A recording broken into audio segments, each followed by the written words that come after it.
Yo! Good morning! Gallium tattoo. Right. So, tinamaan tayo ng labnat. Pero, recover na tayo kaya gawa tayo ng mga video ngayon. Yan, happy Sunday po pala. Ito nga palang ginawa natin is Gallium tattoo kay Bossing. Bali, first tattoo ni Bossing. Seaman inspired, seafarer inspired yan. Bali, half sleeve to chest sana yan. Kaso, sabi ko, boss, hindi kakayanin ng oras dahil may schedule tayo that day.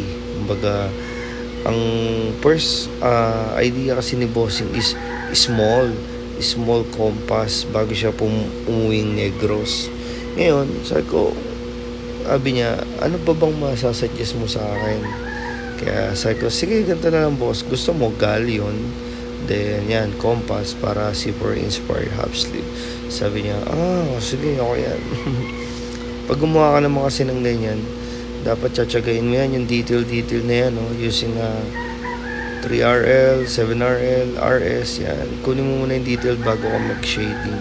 Siyempre, using Tech Product Philippines from MLC Tattoo Supplies. Yan. Tapos, yung glide nila, foaming, ink mixing solution, yan, yung pagka-gray.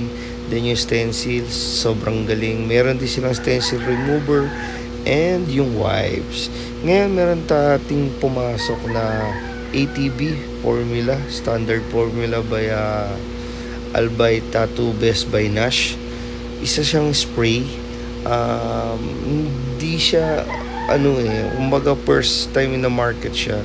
So makakita niya lagi sa live ng Meo TV. Kagahapon kasi, kagahapon nagtattoo ako. While tattooing, ni-spray ko siya. So meron siyang refreshing, parang malamig. Then mayroon siyang numbing and at the same time refreshing. Tapos antiseptic. All in one, maganda.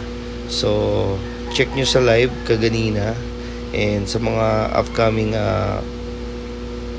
videos ko, ipopromote natin yan. Nagpo-promote tayo ng mga best products. So needles, lalabas yung needles na ipopromote natin. Alright. So, magpatuloy. Hanggat may ambon, salo ng salo, bakbak ng bakbak, tira ng tira. 2 araw akong nagkasakit eh. Parang na-amibiasis yata ako, pero all goods na ako ngayon. Happy Sunday sa lahat. And be my next client. May always on the go, 24/7. Who's next? And thank you, Lord. Malapit na yung Damami, August 10-11.